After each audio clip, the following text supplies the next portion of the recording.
On perd des ballons, alors ce qu'il fallait pas les perdre à ce moment-là. Mais c'était aussi le reflet des cartons précédents où on a perdu 17 ballons. Et je pense qu'on a perdu trop de ballons, on va dire faciles, des ballons où on n'a pas pu vraiment défendre et ils ont converti derrière. Et on perd le dernier carton sur ça justement, sur les balles perdues, 24-17. Je pense que c'est la clé du match ce soir. Les pertes de balles, c'est essentiellement dû à la défense orléanaise qui vous a vraiment gêné ou c'est des fautes d'inattention, de concentration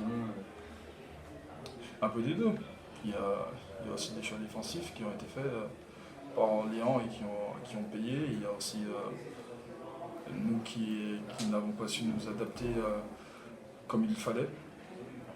Et on a un peu précipité les choses, surtout comme a dit le coach précédemment, on a un peu précipité les choses dans la dernière minute.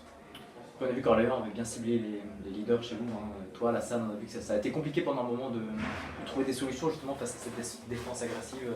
On a senti vraiment l'adversaire avait bien ciblé les points forts rouennais. Oui, depuis le début des playoffs, de toute façon, c'est comme ça. Arrivé en playoff, les équipes s'adaptent et nous aussi on doit s'adapter.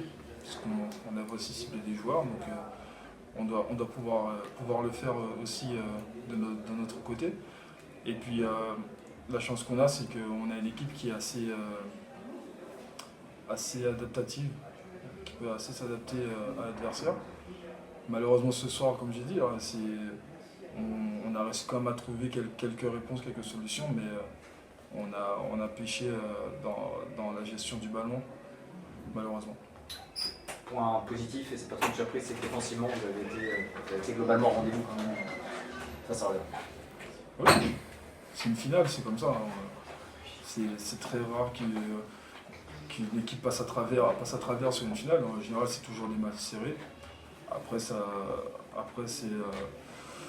c'est deux équipes qui ont vraiment envie, je pense, du titre. C'est deux équipes qui ont fini très fort les derniers mois de championnat.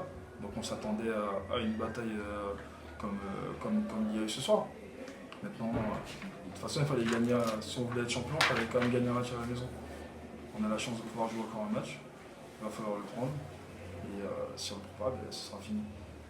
Vous avez déjà prouvé cette saison que vous étiez capable de revenir, de renverser des montagnes. Est-ce que ça peut aider au moment d'aborder ce match 2 qui peut être couperé pour vous en cas de défaite? Bien sûr. On a une équipe qui aime les défis, qui aime relever des défis. Parfois, on n'en a pas relevé. On a perdu une finale de la Leaders Cup le 17 février. Le 17 mars, un mois après, on perd en demi-finale contre l'Asvel. Là, aujourd'hui, on perd. Mais derrière, après, à chaque fois, on a su rebondir et retrouver les ressources. On va analyser le match, le staff premièrement, et puis ils vont nous donner les clés. Et nous aussi, on va faire notre propre analyse. On va se regarder dans le miroir et voir ce qu'on a fait de bien, ce qu'on a fait de moins bien. Et on va corriger tout ça. Est-ce que vous avez déjà affronté une défense aussi rude cette saison, aussi intense? Sans manquer de respect, c'était pas rude, il y a de l'envie. En défense rude, on a connu quelques-unes cette année. Là, c'était vraiment l'envie par rapport à. Si on doit comparer peut-être le match qu'on avait eu ici, on avait gagné, et au match retour chez nous. En défense, tout le monde était vraiment investi, on a embarqué dans l'équipe adverse. Et même le banc aussi a été performant. Comme je dis, ils ont fait les choix défensifs. Ils ont eu un peu plus envie au niveau du comportement, peut-être plonger sur plus de balles. Et ils ont été plus actifs au niveau des mains. Et ça a payé. Maintenant, il faut qu'on regarde le match, peut-être reposer, qu'on analyse tout ça et qu'on rectifie les tirs.